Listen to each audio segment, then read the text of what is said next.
Assalamualaikum warahmatullahi wabarakatuh.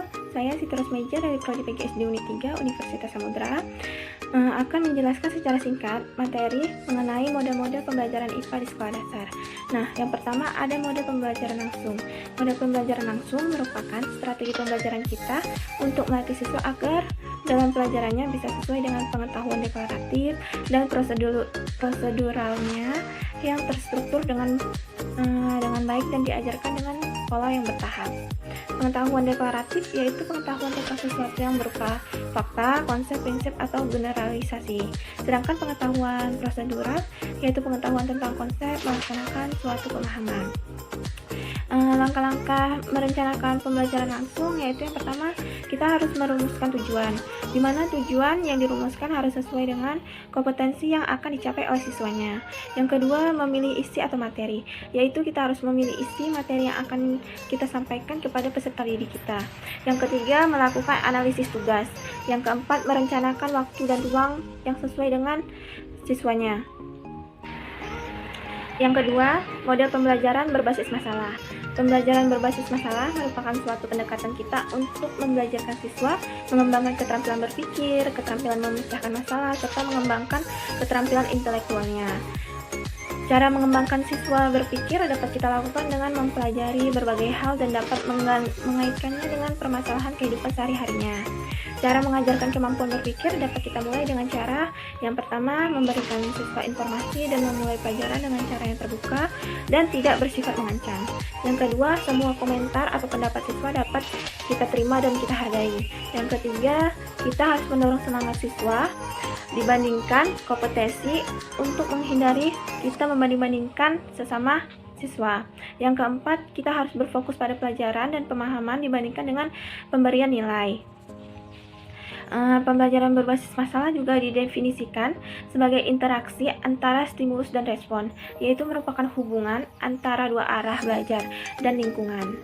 Lingkungan yang memberikan masukan kepada siswa berupa bantuan dan masalah, sedangkan sistem saraf otak berfungsi untuk menafsirkan bantuan itu secara efektif, sehingga masalah yang dihadapi dapat diselidiki, dinilai, dianalisis, serta mencari pemecahannya dengan baik.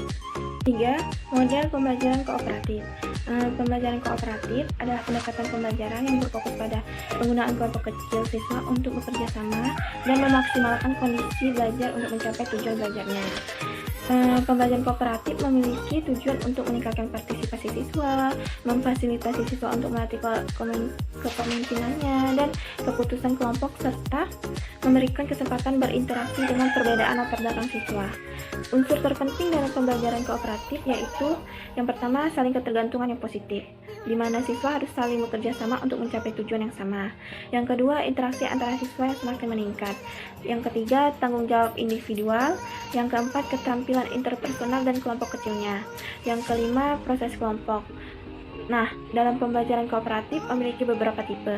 Yang pertama ada tipe SKAD atau Student Team Achievement Division, yaitu siswa dapat saling membantu dan mendukung temannya yang lain.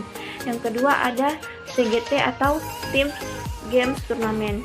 Langkah-langkah turnamen yaitu yang pertama penyampaian materi, di mana siswa dibentuk menjadi beberapa kelompok. Setelah itu guru menyampaikan materinya. Yang kedua kelompok atau tim, di mana siswa akan berdiskusi sesama masing-masing kelompoknya untuk melakukan kegiatan praktek, saling bertukar pikiran dan mengerjakan LKS. Yang ketiga ada penghargaan, yaitu di mana kelompok yang memperoleh nilai tertinggi akan mendapat penghargaan dari sertifikat. Yang ketiga ada jigsaw. Nah, tipe jigsaw merupakan salah satu metode kooperatif yang paling fleksibel. Metode ini merupakan proses belajar kelompok di mana setiap siswanya menyumbangkan informasi, pengalaman, ide, sikap, pendapat, kemampuan, dan keterampilan yang dimilikinya dan bersama-sama saling meningkatkan pemahaman seluruh anggotanya.